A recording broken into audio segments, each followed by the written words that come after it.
ทั้งโลกนี้มีธรรมประจำที่เมื่อทำดีจะไม่ดีมีที่ไหนมีสุขบ้างทุกข์บ้างช่างประไรเป็นวิสัยของมนุษย์ปุถุชนขอกราบไหว้สาวบาอาจารย์ทุกท่านขอเจริญพรศรัทธาญาติโยมผู้ใฝ่ในศีลในธรรมทั้งหลายมาแล้ว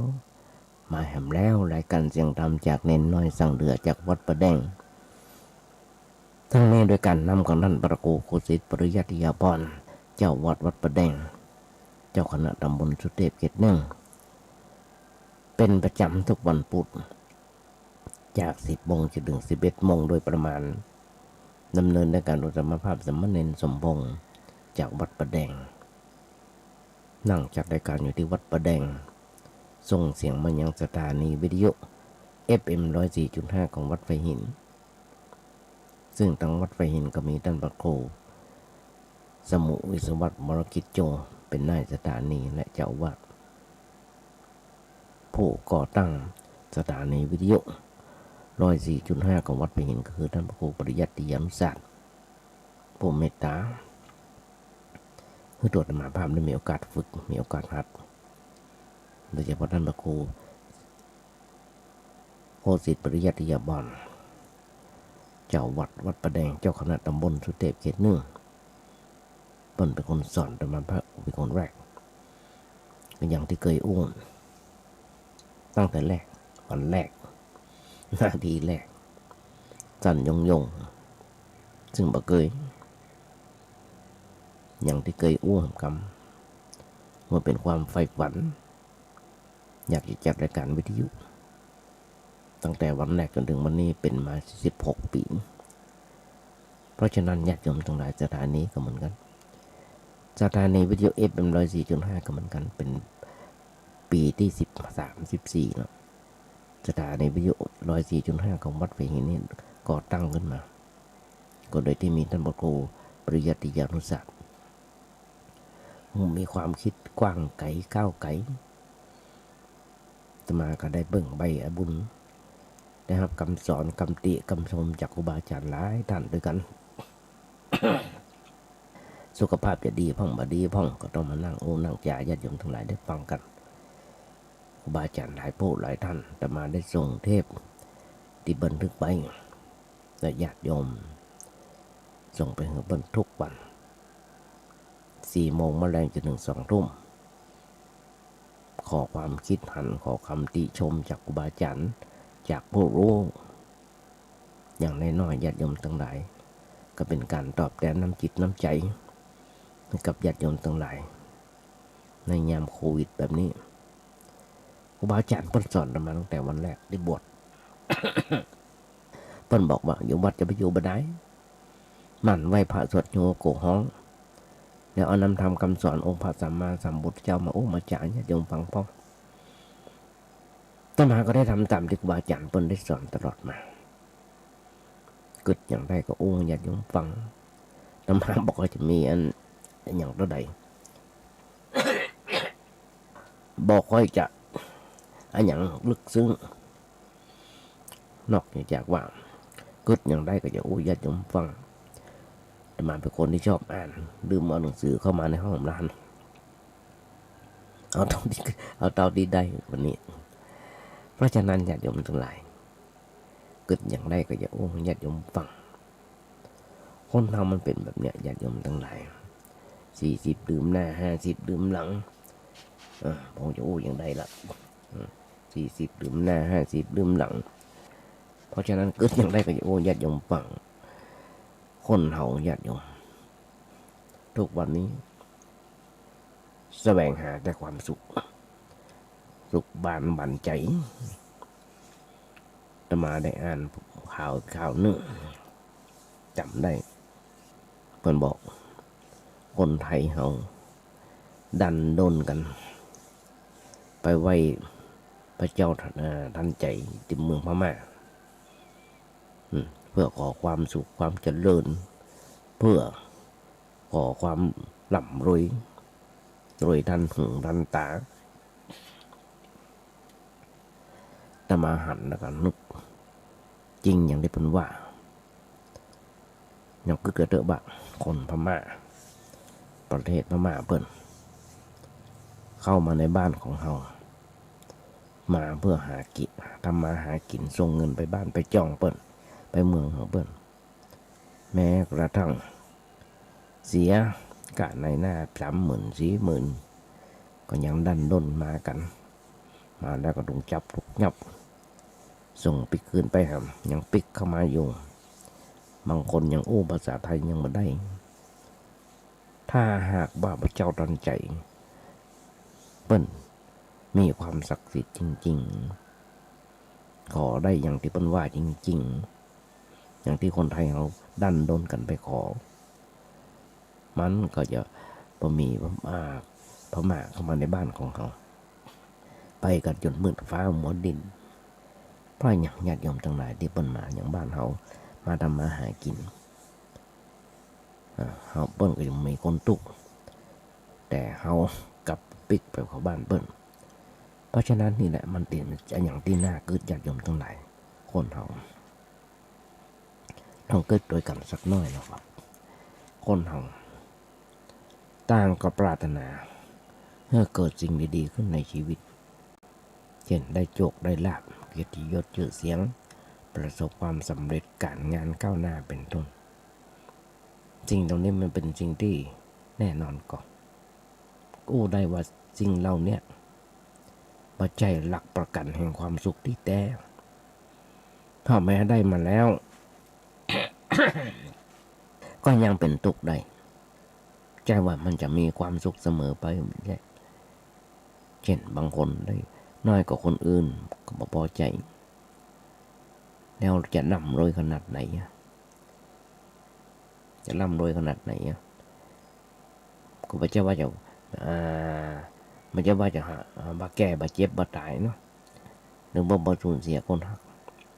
ความสุขที่แท้มันอยู่ที่ไหนความสุขที่แท้ขึ้นอยู่กับ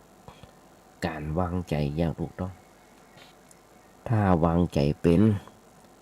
บอกว่าใครจะได้นักกว่าเฮาก็ยังมีความสุขเพราะอย่างเพราะเฮาพอใจในสิ่งที่มียินดีในสิ่งที่ได้และแม้จะประสบความผันผวนปรนแปรในชีวิตอย่างใดก็บ่หวั่นไหวใจเป็นปกติเพราะรู้ดีว่ามันเป็นธรรมดาของชีวิตใจที่พอเป็นและหันตรงคือหลักประกันแห่งความสุขที่แท้เฮาบ่สามารถบงการให้มีสิ่งดีๆเกิดขึ้นกับชีวิตของเราได้ตลอดเวลารวมทั้งบ่สามารถควบคุมให้สิ่งแวดล้อมเป็นไปตามใจของเราได้เพราะฉะนั้นญาติโยมหุ้นส่วนธรรมทั้งหลาย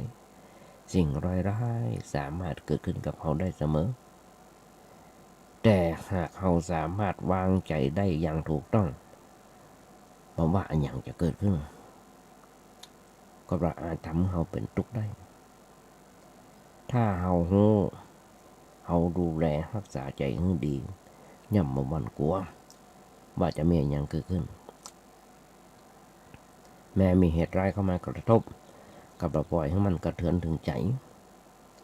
ทั้งยังสามารถหาประโยชน์จากมันให้เปลี่ยนร้ายเปลี่ยนร้ายให้กลายเป็นดีได้การกระทำให้มีสิ่งดีๆเกิดขึ้นกับชีวิตของเรานอกจากเป็นเรื่องมาแน่นอนแล้ว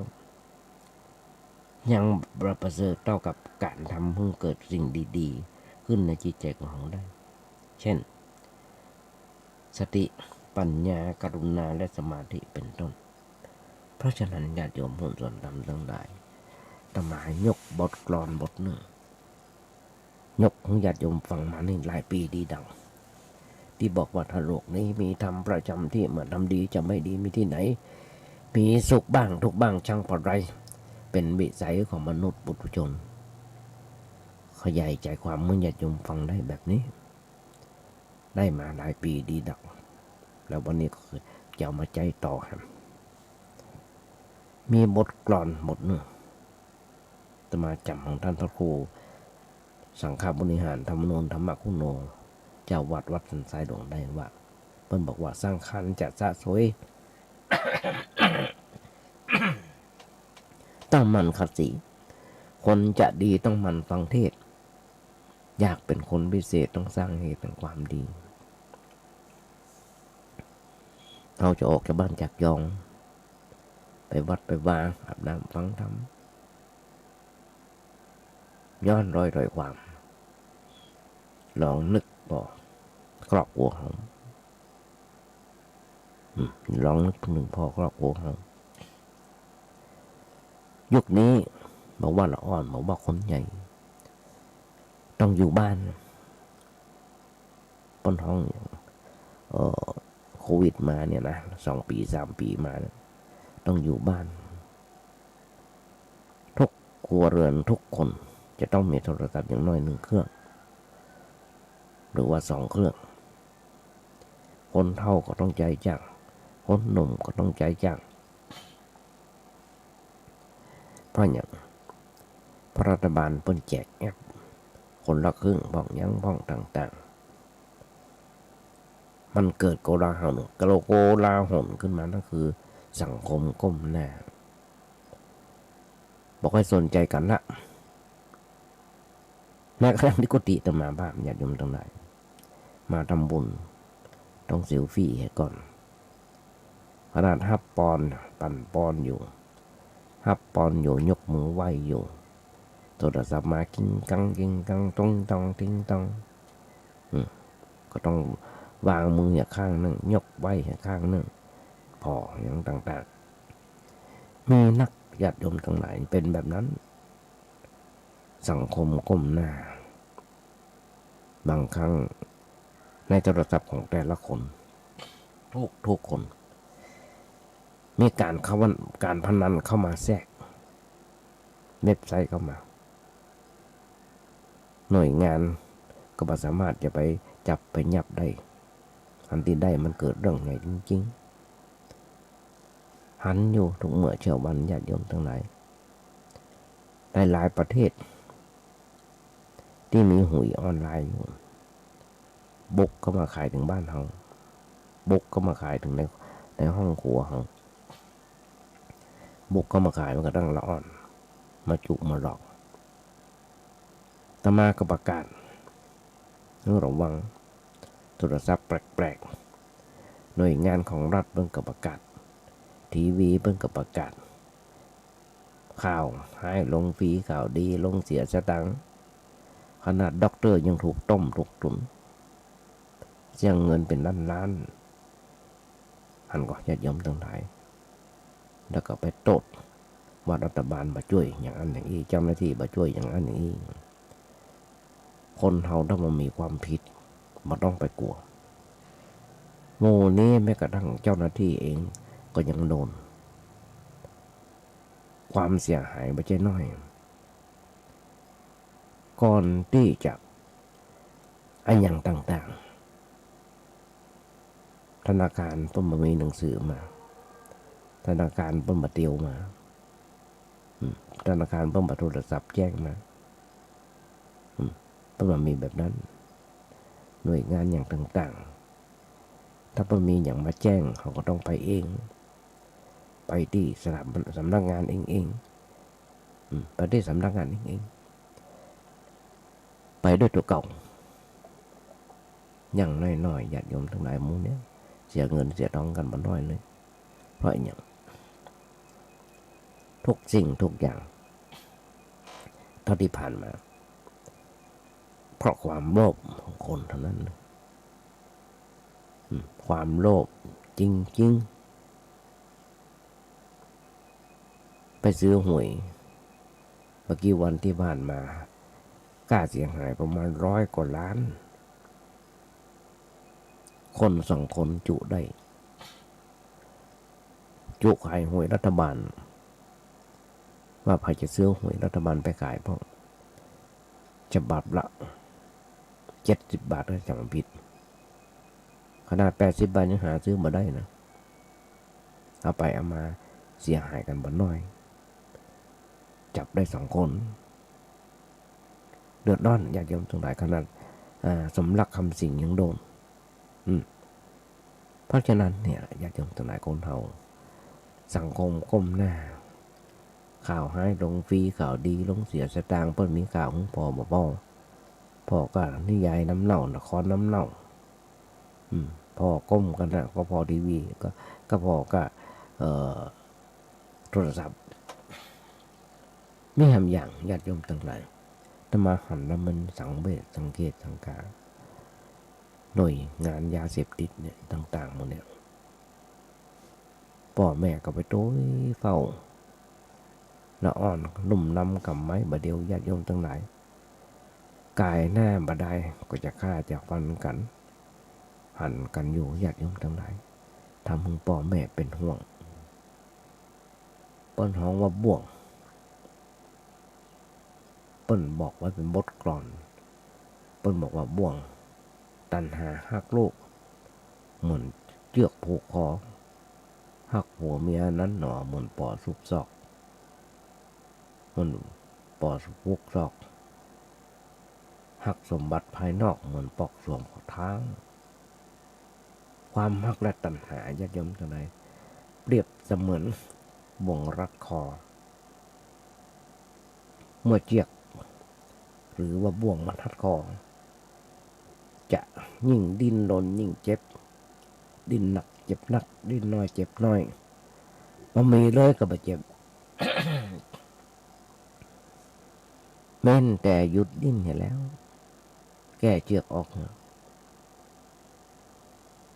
สำคัญว่าทำได้มากน้อยเพียงใดอันนี้อู้ถึงโยงไปถึงการมัดตราสังเวลาคนตายเปิ้นได้มัดตราสังไว้3 แห่งพกที่คอล้วงลงมาที่มัดที่มือเดี๋ยวมามัดที่เท้าวาจารย์เปิ้นบอกเป็นปริศนาธรรมเตือนจิตถ้ามาเคยไปทำแบบนั้นบ่อยๆได้10 ศพแล้วตอนที่ผ่านมาในชีวิตที่บวชก็มาอธิบายให้ฟังแบบเนี้ยลูกเป็นบ่วงผูกคออย่างใดก็ว่าลูกดอกเกาดีถ้าไม่ยิงถ้าประมาณเข้าบ้านก็ยังบ่คงเดียวว่าลูกดอกเกาเป็นคนแบบใดลูกเบาลูกปอดใหญ่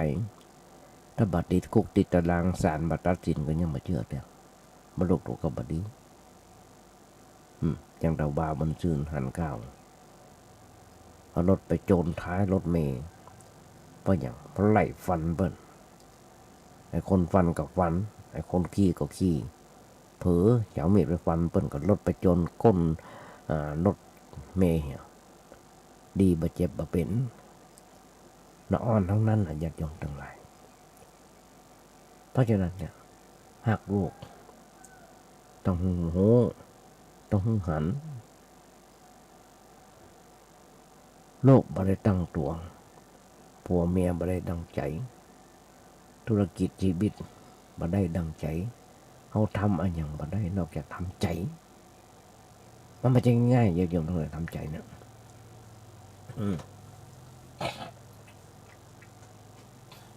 มันไม่ใช่ง่ายๆปัญหาที่หันง่ายๆอยู่อย่างหนึ่งคือปัญหาละอ่อนในชีวิตประจำวันละอ่อนทุกวันเนี่ยได้หลายครอบครัวที่ประพฤติบอกว่าเรียบร้อยเบาหลัวเบาทานเบาการศึกษาเราเรียนมาประพฤติดีชอบในทางที่ถูกที่ชอบทางศาสนาอันนี้เป็นความบกพร่องในสังคมมนุษย์ในยุคปัจจุบันถ้าว่าสร้างสรรค์แต่สิ่งที่ยั่วยุให้เกิดหนักขึ้นทุกวันทุกเวลาไม่ได้แก้ปัญหาจากภายนอกเข้ามาภายในแล้วภายในมันก็บ่เรียบร้อย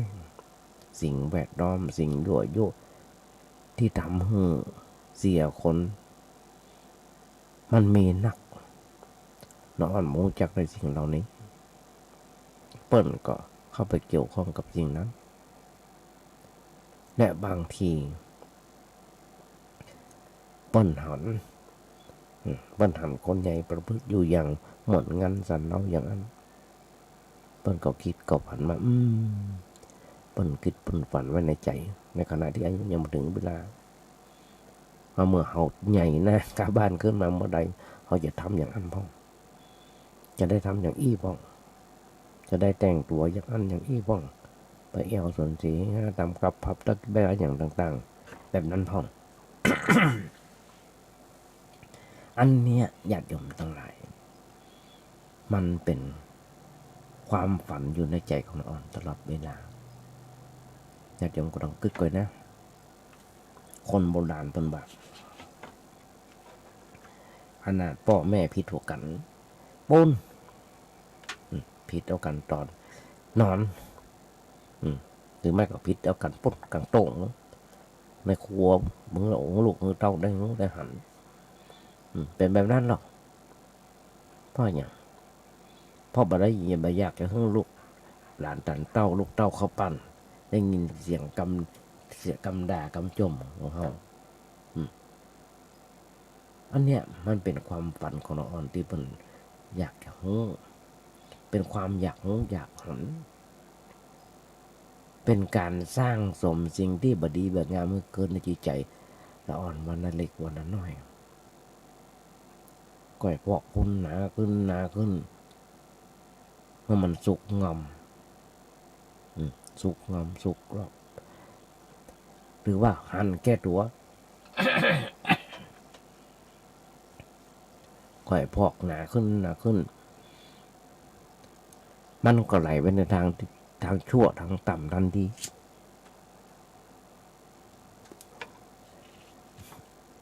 อันเนี้ยเป็นเรื่องที่เป็นความเดือดร้อนทั่วไปอยู่ในยุคปัจจุบันถ้าเฮาบ่อยากจะให้สิ่งเหล่านี้เกิดขึ้นในชีวิตของครอบครัวของเฮาอย่างน้อยๆต้องโน้มน้าวพยายามโน้มน้าวจิตใจของพวกเรานั้นเข้าหาสิ่งที่ดีที่งามไว้เปิ้นได้หันเปิ้นได้ยินได้ฟังในเรื่องอย่างต่างๆที่เกี่ยวกับความจริงของชีวิตไว้พ้องสอนเปิ้นโง่ชีวิตไว้พ้องตามทางธรรมะต่างทางธรรมตามทางพระศาสนาจวนเปิ้นพอ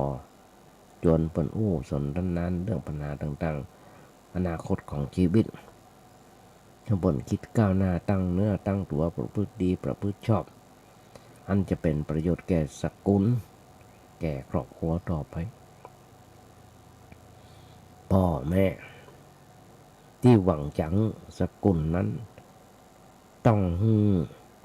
ลูกของเราอยู่ในธรรม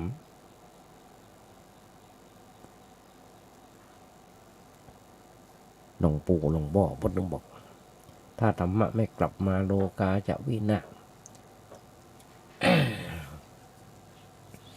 ก็หันกันอยู่ทุกเมื่อเชื่อมันญาติโยมทั้งหลายเลยน่าเวทนาอเนจอนาจใจเมายาบ้ามาฆ่าพ่อฆ่าแม่ฆ่าพี่ฆ่าน้องตะบาบันซื้อฆ่ายายหนังก้มเท้าก้มกราบเท้าตาทั้งที่เปิ้นเลี้ยงมาผมฟักมาก้มกราบขอขมาเปิ้นโดยที่ตำรวจเป็นคนสอนหาสำนึกในใจไม่เจ้าหน้าที่บ้านเมืองก็จับก็ยับมันจะไปตรงใดเป็นอย่างใดละเพราะมีที่ขังที่ในคุกในตารางแล้วเพราะฉะนั้นญาติโยมทั้งหลายตระกูลจะตั้งอยู่ได้อย่างใดมันมีทางจะอยู่ได้เพราะผู้ค้ำจุนตระกูลนั้นบดีเปรียบเสมือนเฮือนที่มีเสาผุพังมีปวกกินจะอยู่ได้อย่างไรเสาทุกต้นปวกกินหมดแล้วพอเท่าไรเฮือนมันก็พัง ในครอบครัวสกุลก็เหมือนกันญาติโยมส่วนนั้นทั้งหลายสมาชิกในครอบครัวเป็นลูกเต้าลันเด่นบ่ประพฤติธรรมบ่รู้จักรักษาตัวอยู่ทางที่ถูกที่ชอบครอบครัวนั้นตระกูลนั้นจะอยู่ได้อย่างไรพ่อแม่หาเงินหาทองไว้นักหาพาป้านเป็นแสนเป็นล้านเป็นแสนก็โดยก็ตามเถอะแต่ถ้าโลกบดีแล้วมันทะลุหมดใจเงินพุ่งหมดมันใจง่ายมันลำบากมันยังญาติโยมก็จะหันได้ว่าเศรษฐีในบ้านเขามีบ่น้อยแต่แล้วในบ้านปลายของชีวิตหนึ่งมาบวชสองเป็นแม่หย่าแม่ยิงก็อยู่บ้านพักคนชราไปกอยได้บ้านธรรมปกรณ์หรือบ้านพักคนชราในกรุงเทพหันกันอยู่เป็นข่าวเมื่อบักกี่วันที่ผ่านมา เอาไปไว้ดีสถานรับเลี้ยงคนชราต้องเสียเดือนนึงเป็นหมื่นเอาเปิ้นมาไว้เฮียตัวเก่ามาพอมาก้อยว่าสถานที่นั้นเดียวไปนั้นเป็นจริงเท็จอย่างไรต้องเดือดร้อนไม่ดำบ้านพักคนชราต้องเดือดร้อนหน่วยงานแฮมเอาเปิ้นมาไว้เฮียบางทีบางคนหันมาถูกล่ามโซ่ด้วยมันซ้ำหันก็ญาติโยมทั้งหลายเพราะลูกเต้านั้นเด่นต่างมีหน้าที่การงานกันหัวผักกัดตินทีบกันบ่ย้อนลอยถอยความนึกถึงพ่อแม่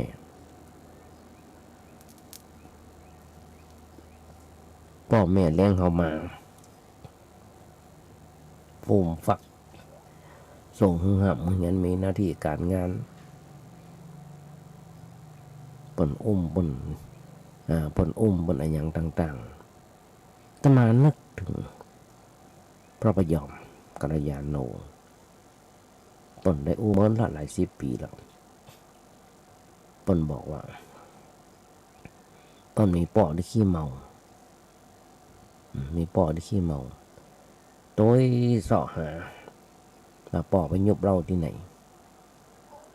มาป่อไปยุบเราที่ไหนพอไปปะเปิ้นร้านเรานั้นนี่ก็แบกเปิ้นมาหามเปิ้นมามีอยู่วันหนึ่งเปิ้นหามป่อเปิ้นมาเปิ้นอุ้มป่อเปิ้นมาจ่งใส่ในเรือต้มแล้วก็พายเรือปิกบ้านมาถึงบ้านก็อุ้มป่อจ่งบนบ้านต้มป่อเปิ้นอู้ว่ายอมแต่ก่อนกูอุ้มมึงแต่ก่อนกูอุ้มมึงเดือนนี้ก่อนขี้ใส่กูอย่างของกูต่างๆกูบ่เคยจ้องมึงแบบนี้เลยทำไมมึงถึงอุ้มกูมาจ้องแบบนี้เจ็บหมดทั้งเนื้อทั้งตัวครั้งนั้นญาติโยมทั้งหลายพระพยอมยังไม่ได้บวชเดือก็นึกในใจเฮาเนอะว่าเปิ้ลเป็นคนบาปทำกับพ่อกับแม่จะได้อย่างนั้นอันนี้เปิ้ลเล่าให้ฟังญาติโยมทั้งหลายจริงๆเปิ้ลเล่าให้ฟังไปถามเปิ้ลเหมือนนี้ก็ได้เพราะฉะนั้นนี่แหละความรักของพ่อของแม่ซึ่งต่างกับโลกเต้าหลานเด่นเอาแต่ได้ในก่อนเล่าให้ฟังมีครอบครัวคนหนึ่ง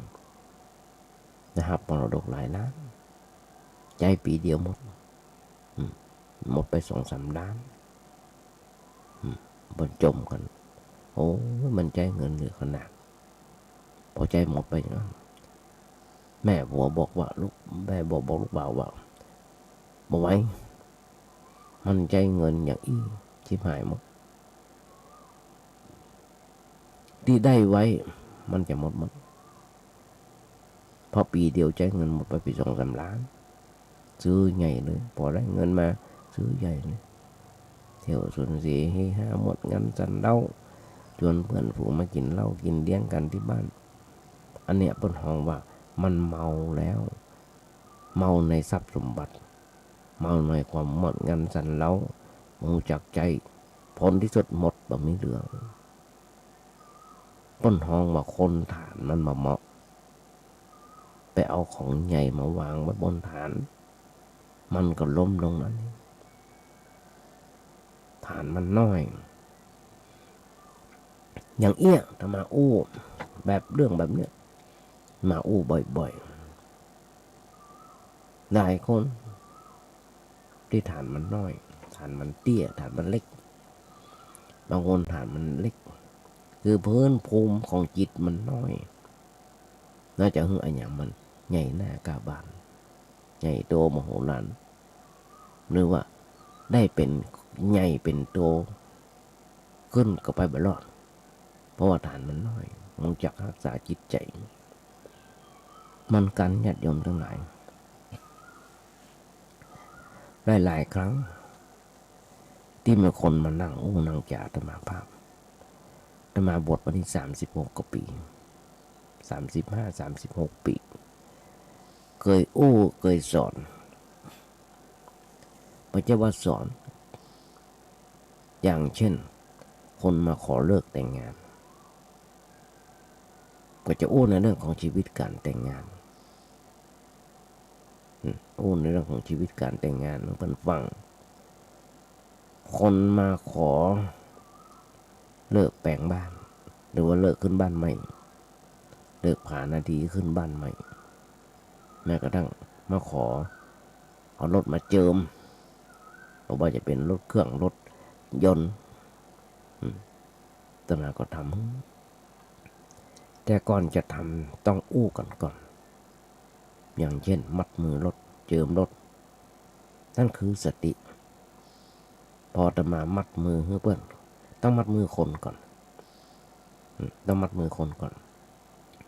แล้วก็แบ่งฝ้ายเป็นบ่วงไว้แฮมอันหนึ่งไปพ่อแม่มัด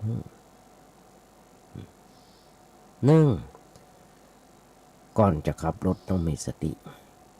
อันนี้เปิดฟังก่อนที่จะไปเจิมรถมันอยู่บ่ได้มันไปทำร้ายไปแล้วถ้าไปขึ้นไปขับมัน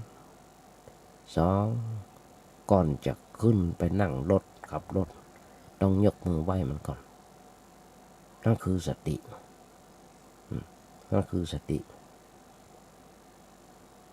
พ่อแม่มัดมือก็บอกว่าพ่อแม่เป็นห่วงของโลกขับรถโดยปลอดภัยนะอย่าเจ็บอย่าไข้นะไปทำงานไปห้องโรงเรียนนะ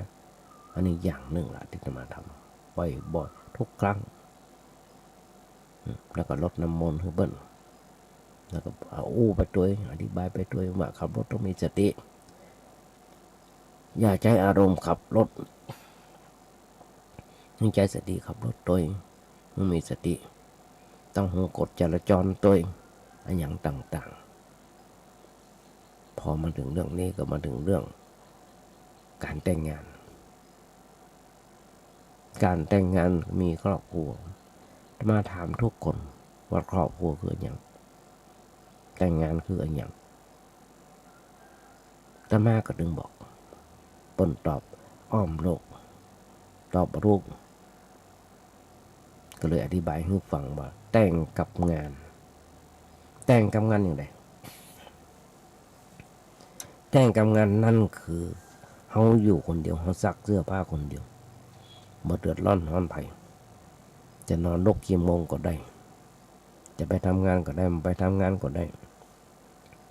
พอแต่งงานขึ้นมาสามีภรรยาก็ต้องช่วยกันทำมาหากินช่วยกันซักเสื้อซักผ้าทำงานกันบ้านกันจองต่างๆยุคนี้สมัยนี้มันบ่มีแล้วที่จะให้ภรรยาให้เมียทำกับข้าวกับป่า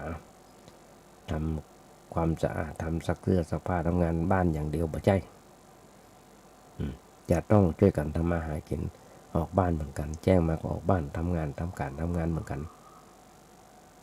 ตามธรรมดาจะซักเสื้อผ้าคนเดียวพอมาอยู่ด้วยกันแต่งงานอยู่ด้วยกันก็เริ่มซักเสื้อผ้าด้วยกันทั้ง2 คนแล้วซักเสื้อผ้าเหมือนกันนะแล้วก็ที่แต่งกับงานญาติโยมทั้งหลายพอกลับจากที่ทำงานมาอาหารการกินก็ต้องช่วยกันทำช่วยกันซื้อพริกเข้าบ้านเขาจองมานี่คือแต่งงานแต่งกับงาน ไปจะแต่งเพื่อคำว่าแต่งงานเป็นการประกาศพิธีแต่งงานนะเป็นการประกาศว่านี่คือสามีฉันนะนี่คือภรรยาฉันนะใครอย่ามาวอแวนะอันนี้แค่นี้ญาติโยมทั้งหลายอันนี้เป็นวันนี้สังคมเขาไปแต่งงานเปิ้นต้องมีสองไปหอมเปิ้นอย่างน้อย300 500ปันหนึ่งตามฐานะของเฮานะนี่คือแต่งงานเพื่อสังคมถอนทุนคืนเปิ้นนะมันนี่คือแต่งงานคำว่าครอบครัวมันเอาครัวนั้นมาครอบเอาไว้มันก็เฮาอย่างที่บอกตะเกียบมันปอกสุกคอถ้ามีโรคขึ้นมาคนหนึ่งญาติโยมเฮ้ยยุ่งหรอยุ่งตั้งแต่เริ่มมูเราว่าเริ่มต้อง ภรรยาเริ่มต้องละยุ่งละเดือดร้อนละต้องเตรียมตัวเตรียมใจยังจะไปเห็นละเสื้อผ้ายังต่างๆขึ้นไปละวาดฝันมาละลูกเป็นพระชายจะต้องอย่างนั้นลูกเป็นแม่หญิงจะต้องเป็นอย่างนั้นอย่างนี้วาดวิมานไว้ต่างๆวาดวิมานไว้ต่างๆต้องทำจิตทำใจจนโป้น8 เดือน9 เดือนมันก็จะเกิดมาพอเกิดมาก็โอ้เลี้ยงไหนหรือใหญ่หน้ากาบานขึ้นมาแหมเริ่มจากตั้งต้องจนถึงใหญ่จะต้องมีเงินมีทองไว้ให้เปิ้นต้องส่งเปิ้นเฮียนสูงอย่างต่างๆอำนวยความสะดวกให้เปิ้นทุกอันปัญญาต้องเป็นทั้งเพื่อนทั้งพ่อทั้งแม่ทั้งพี่ทั้งน้องในคราวเดียวกันอันนี้เป็นแบบนั้นนะเนี่ยเปิ้นห้องว่าครอบครัวจะไปไหนก็บ่ได้เพราะอย่างจะกินเหล้าเมายาสนเสเฮฮาก็ไม่ได้ละเพราะอย่างเพราะมีลูกมา1 คนมีลูก1 คนจนไป20 ปีบ่ใจอนุญาตยมเท่าไหร่มีลูก1 คนจนไปตลอดชีวิตแล้วอ้อนมาเดียวจะต้องเรียนจบปริญญาตรีอย่างน้อย20 ปีที่เขาต้องส่งเสียเพิ่นลองเกิดกับว่าถ้าเขาใช้เงินวันละบาทก็20 บาท20 บาทก็20 ปีนะวันละบาทปีละบาทนะแต่มันไม่ใช่อย่างนั้นหรอกความจริงมันไม่ใช่อย่างนั้นและยุคนี้สมัยนี้ยิ่งไปใหญ่หนักกว่านั้นหนักกว่านั้นมันแปลงไปเหี่ยวทุกรั่วตัวอันแปลงไปหมดกว่าอันปัญญาเครื่องสำอางเท่าปวดเท่านิ้วก้อย100 200เที่ยวหาซื้อมาเป็นแบบนั้นจริงๆนะญาติโยมทั้งหลายเพราะฉะนั้นเขาจะเนี่ยอย่างไรนี่คือคำว่าแต่งงานกับครอบครัวแต่งกับงานหัวมันครอบไม่ทำนักที่จะอู้ญาติโยมทั้งหลายในเรื่องพวกนี้บางคนอย่างงานขึ้นบ้านใหม่ขอเลิกขึ้นบ้านใหม่แต่มาก็ถามว่าหลวงปู่วันนั้นไปจะขึ้นบ้านใหม่เดือนนั้นไปจะขึ้นบ้านใหม่ได้ก็ขอเลิกดีๆนั่นหรอแต่มาก็ถามว่าฟืนไฟแปลงเสร็จหมดแล้วกันคันบันไดมีแล้วกันห้องครัวมีแล้วกันทาสีเสร็จแล้วกันมันบอกอย่างนั้นหน่อยนี่หน่อยต้องทำมันเสร็จก่อนเตอะถ้ามันเสร็จเรียบร้อยหมดแล้วบันไดมีแล้วห้องครัวมีแล้วอย่างมีแล้วเอ้าทำเลยทำวันนั้นเลยทำเสร็จวันใดก็ทำวันนั้นได้เลยอันเนี้ยญาติโยมทั้งหลายเขาพร้อมแล้วเหมือนกันนะญาติโยมทั้งหลายงานขาวดำหรือว่างานศพงานซากต่างๆอันนี้ก็เหมือนกันวันนั้นเปิดเบิ่งเผาผีจี้กระดูกอย่างต่างๆมายุคนี้สมัยนี้ญาติโยมมวลชนดำทั้งหลายจกพอเอากระเป๋ามาพอถ้ามีงานศพญาติของเขาจกกระเป๋าพอซึ่งเขาเป็นหัวเร็วหัวแรงจกกระเป๋ามาพอว่าแสดงเขามีก่อนจะต้องถวายดูเจ้าเท่าใดแต่ละวันแต่ละอย่าง ต้องเลี้ยงแขกเกลืออย่างต่างๆมาเดียวเปิ้นเอาไว้แค่3 วันแค่นั้นเองพอยุคโควิดไปหามาได้ยิ่งเป็นตะกอนซ้ำยิ่งญาติโยมทั้งหลายเข้าปากอาหารต้องใจเงินใจทองซื้อทั้งนั้นคนทุกข์ก็ไว้คนทุกข์ก็ต้องเอาไว้บนไว้วัดคนรวยก็ต้องไว้วัดเพราะฉะนั้นญาติโยมทั้งหลายต้องพอกระเป๋าตัวเก่าหรอกต้องพอกระเป๋าตัวเก่าว่าตัวเก่ามีมากน้อยขนาดไหนจะไว้เมินขนาดไหนบางคนรอยากจากต่างจังหวัดต่างประเทศปิกมาบ้านมาจองมาเผาผีจี้กระดูกมาตันก็ตันมาบัตันก็แล้วไปตัดเปิ้นเป็นดีใครหัวตัดตัวเป็นดีใครให้ไผ่บงกับไผ่คนหนึ่งเอิ้นตั้งใต้คนหนึ่งเอิ้นตั้งเหนือเอานั้นมานี่มานั้นบักกุ้มบักปออย่างต่างๆไผ่บงกับไผ่อย่างอี้ญาติโยมทั้งหลายในงานศพงานสักบางคนมาได้เตรียมเนื้อเตรียมตัวอย่างเช่นการสมาชิกการเป็นงานเงินทองอย่างต่างๆก็ประกันการอย่างการพวกเนี้ยเปิ้นบ่มีก็ไม่ได้เข้าใจกับเปิ้นเพราะฉะนั้นตัดเปิ้นไปดีใครหัวตัดตัวไปดีใครต้องเอาใจเปิ้นมาใส่ใจเขาอย่างที่บอกญาติโยมทั้งหลายจะมาเคยจ่าญาติโยมฟังเปรียบเทียบอย่างคนรวยเด็กจะเอาเงินไปใช้เงินปี2 ปีใช้เงิน2-3 ล้านหมดขนาดตะวันวันเชิญนี่มีคนหนึ่งที่ถูกหวย18 ล้านใช้เงินปีเดียวหมดถึงกลับไปปล้นไปจี้ไปหลอกไปลวงเบิ้ลตำรวจเจ้าหน้าที่บ้านเมืองเปิ้นจับได้หันก็ญาติโยมทั้งหลายคนมันมีฐานมีเรื่องที่จะโอ้ให้ฟังญาติโยมทั้งหลายนี่คนมีฐานมีปลัดอำเภอมานั่งอุตมาภาพมามีหลานคนหนึ่งที่เป็นปลัดอำเภอผมมาเล่าให้ฟังผมมาเล่าให้ฟังว่าถูกลอตเตอรี่รางวัลที่ 1ถูกรางวัลที่ 1ญาติโยมทั้งหลายเวลารางวัลที่ 1สมัยนั้นเปิ้นมีวัฒนธรรมต้องใส่เสื้อผ้าแต่งตัวเรียบร้อยจะไปไหนอันนี้เป็นเรื่องของคนสวนเปิ้นไปบอกของประดับน้ำพึ่งเปิ้นมาบอกของประดับที่คุ้นเคยกันว่าท่านประหลัดผมจะไปรับรางวัลลอตเตอรี่แต่บ่มีเสื้อผ้าจะใส่จะไปอย่างใดจริงๆญาติโยมทั้งหลายแกเป็นคนสวนมีเสื้อผ้าใส่แต่เป็นลูกจ้างเพิ่นมือด้านร่างกายลำสันแข็งแรงแล้วก็บอกว่าจะทำอย่างไรด่านตมาภาพรัดเพิ่นก็บอกว่าโอ้เลยเน้นว่าเคยถามว่าถูกแต่กันคนส่วนนั้นเพิ่นก็บอกถูกแต่ตรวจทานพอแล้วถูกแต่ตัวปลัดนั้นเพิ่นก็ดีใจเปิดก่อนปัญหาว่าในวินัยหวยพอเนาะเปิ้นเอาปกไปดิอันหัวผ้าเตี่ยวเปิ้นห้องขอดไก่นะสมัยตะกบเดียวก่อนนะมันถูกแต่ปลัดอำเภอเพิ่นก็เลยอุปถัมภ์มาเป็นหยังเสื้อผ้าของท่านปลัดไปเลยแล้วกางเกงดีกว่านี้มีตรงนี้ตัวเดียวบอกปาหน้าปาหลังกางเกงตัวนี้ก็ใช้มาได้แต่งไปรับเงินมาไว้ในที่สุดปลัดเพิ่งก็เอาชุด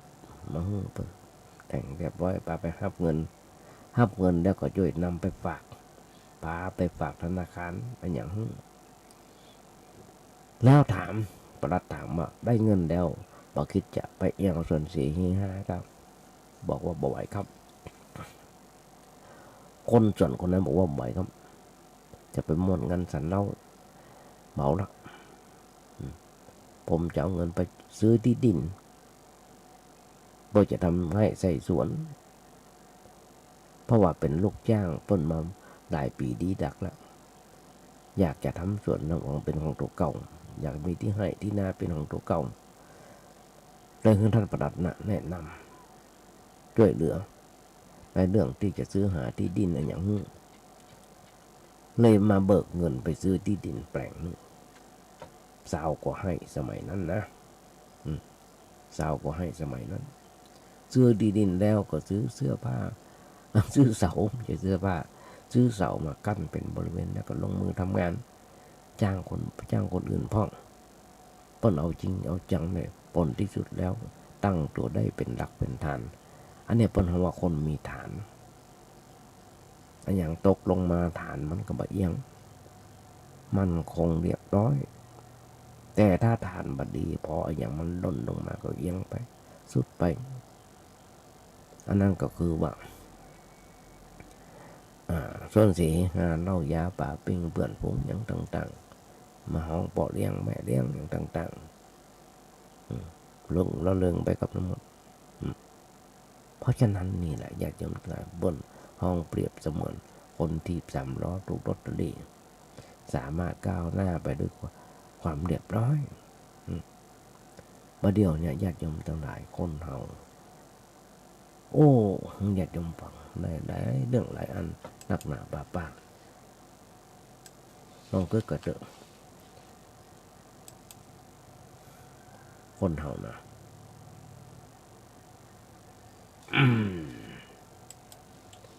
เพราะฉะนั้นเรื่องต่างๆมันเป็นเรื่องของ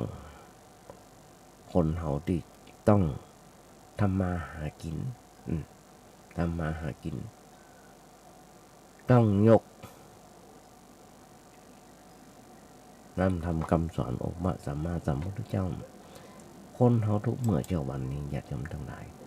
จะต้องอย่างน้อยๆอนุสติย่อมได้ฟังสิ่งที่บ่เคยฟังเฮียนหูได้เฮียนหูสิ่งที่บ่เคยเฮียนหูสิ่งที่เคยได้ฟังก็ทำให้มันแจ่มแจ้งเข้าใจชัดเจนขึ้นเข้าใจชัดเจนยิ่งขึ้นแก้ข้อสงสัยได้บรรเทาความสงสัยได้ทำความหันถูกต้องจิตของเขาย่อมผ่องใสญาติโยมมุ่งส่วนน้ำทั้งหลายอันนี้คือเรื่องของอานิสงส์5 อย่างเรื่องของอานิสงส์ในการฟังธรรมในพุทธศาสนาเพราะฉะนั้นย่างน้อยๆที่ญาติโยมฟังอยู่นี้ก็เข้าใจว่ามันเป็นสิ่งที่ดีบ่น้อยคนเฮานั้นต้องนึกถึงปัจจุบันแล้วย้อนไปถึงนึกถึงอดีตย้อนไปนึกถึงอดีตคนเฮาทุกเมื่อเจ้าวันพระพุทธเจ้าเป็นโอว่าตถาคตเป็นเพียงผู้บอกทางการเดินทางนั้นเป็นหน้าที่ของเธอทั้งหลายอันนี้เป็นคำมุทินาฟังญาติโยมผู้ส่วนดำทั้งหลายเป็นการบ่งชี้ให้เราเข้าใจพระองค์เป็นเพียงผู้บอกทางตอนธรรมะก็เหมือนกันญาติโยมทั้งหลายมาโอ้ญาติโยมฟังอย่างน้อยๆ10 โมงจนถึง11 โมงนั้นเป็นเวลา1 ชั่วโมงบางคนบางท่านก็กำลังกวาดกำลังกังขวางซักเสื้อซักผ้าทำข้าวเข้ากับปลาให้ลูกหลานตันเท่าได้กินกันก็เปิดโทรศัพท์ฟังไปยุคนี้ญาติโยมทั้งหลายเป็นยุคเดลิเวอรี่ส่งตรงถึงบ้านมันจำเป็นต้องลากวิทยุมาฟังที่โทรศัพท์ก็ได้แล้วที่จะมาเนี่ยสามารถฟังได้ตลอดเวลาเพราะจะมาส่งไปทาง YouTube ใน YouTube พิมพ์เข้าไปใน YouTube เน้นน้อยสั่งเหลือก็ฟังได้ทาง Messenger ทางไลน์ที่เป็นกลุ่มเป็นเพื่อนกันคำว่า YouTube Facebook ฟังได้ทั่วโลกแต่มามีลูกหลานตันเต้าอยู่ต่างประเทศอย่างญี่ปุ่นกับอเมริกากับส่งไปให้เพิ่นฟังมันดิบประเทศมันดิบส่งไปให้เพิ่นฟังเพราะฉะนั้นนี่แหละญาติโยมทั้งหลายอย่างน้อยๆก็จะได้ว่าก็จะได้หันตมาก็ช่วย อย่างน้อยๆเป็นการสืบทอดพระพุทธศาสนาโอ้ได้ตัวใดสืบได้ตัวใดก็ต้องเพราะฉะนั้นพุทธเจ้าก็ถึงบอกเป็นผู้บอกแนวทางธรรมะก็เป็นผู้บอกแนวทางแล้วไปแล้วต่อไปก็จะถึงจุดหมายปลายทางการที่เราจะถึงจุดหมายปลายทางนั้นก็ต้องขึ้นหรือว่าขึ้นอยู่ที่การที่เราเตี่ยวไปเรื่อยๆเตี่ยวประยุทธ์ไปสู่จุดที่เราต้องการจุดมุ่งหมายปลายทางของเรานั้นอยู่ที่อะไรอย่างป้นบอกว่าอยู่ที่วิมุตติคำว่าไม่มุตตินั้นต้องการความพ้นทุกข์นั่นเองทุกข์มีทุกข์ต่ออันตั้งอยู่ทุกข์ต่ออันดับไปมีทุกข์ต่ออันใดตั้งอยู่ทุกข์ต่ออันดับไปเพราะฉะนั้นญาติโยมทั้งหลายนี่คือสิ่งที่จะมาโอ้มาญาติโยมฟังอย่างน้อยๆก็หลายปีดีดักคนเฮามาโอ้กันอยู่ทุกเมื่อเช้าวันนี้มันเป็นอันอย่างที่ว่าจำเป็นต้องโอ้ไม่ใช่จำเป็นอย่างเดียวเป็นการตอบแทนน้ำจิตน้ำใจที่ญาติโยมส่งเข้าป่าอาหารพระสงฆ์องค์เน้นมีที่อยู่ที่อาศัยโดยเฉพาะตัวธรรมภาพหมดมาใน30 กว่าปีถ้าโอ้ถึงส่งเข้าธรรมากินหลายสิบหลายร้อยกระสอบละวันถึงก็น่าหันอกหันใจพ่อทีวีเมื่อใดฟังข่าวเมื่อใดหันทุกเมื่อเช้าวันทางทีวีและที่มาที่กุฏิมันเดือดร้อนท่านไม่เหมือนกันทุกตัวคนนั่นคือโรคโควิดมันกันญาติโยมพุทธศาสนาทั้งหลายไอ้ความบ่สบายใจมันเป็นโรคอย่างหนึ่งมันก็เหมือนกันกับโรคทางร่างกายคนเฮาที่เป็นโรคทางร่างกายต้องกินยาเพื่อรักษาโรคทางกายชั้นใดคนมีโรคทางจิตใจขึ้นมาก็ต้องใจยาแก้โรคทางใจ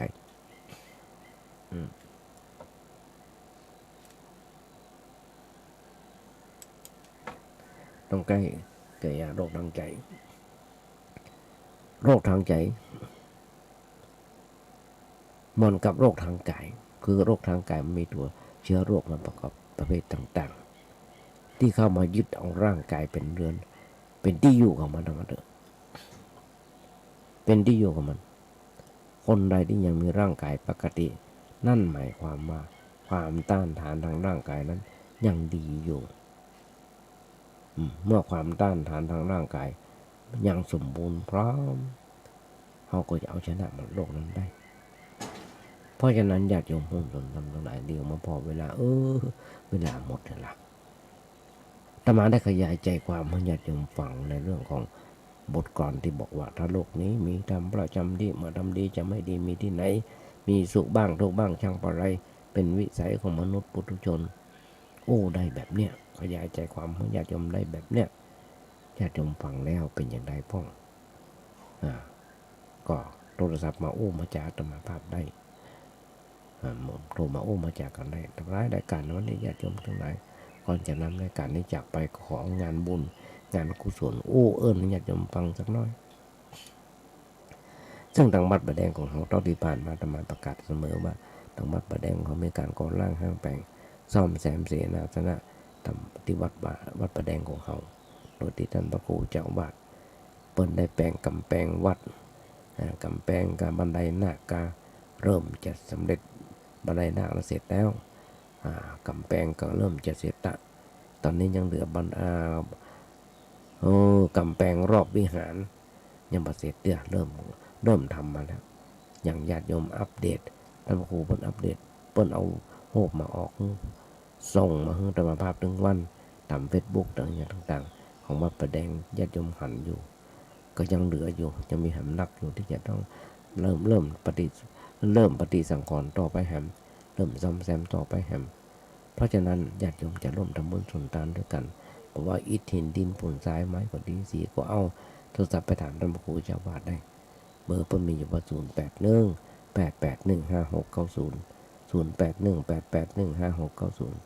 ทั้งนี้ญาติโยมทั้งหลายวันนี้มาพักผ่อนนำรายการให้จากไปก่อนไว้วันต่อไปถ้ามีโอกาสก็มามาจากกันต่อไปหวังใจเป็นอย่างยิ่งวันนี้ญาติโยมคนใดอาอย่างมันก็น้อยวันนี้อาจจะเป็นวันครบรอบวันเกิดของไปคนใดคนหนึ่งมาพักผ่อนอำนวยพรมุ่งสถานญาติโยมแต่และกราบขอบพระคุณในน้ำจิตน้ำใจของท่านพระครูสมมุติวิศววรกิจโจและท่านพระครูปริยัติยานุศาสตร์ผู้ก่อตั้งสถานีวิทยุ FM 104.5ของวัดปีหินที่เมตตาทั้งอาตมาภาพได้มีโอกาสฝึกมีโอกาสหัดขอเอารายการนี้จากสถานญาติโยมไปก่อนขอให้ญาติโยมมีความสุขมีความเจริญคิดสิ่งหนึ่งถึงได้สมความมุ่งมั่นปรารถนาขอญาติโยมอย่าเจ็บอย่าไข้กันเลยขอเจริญพร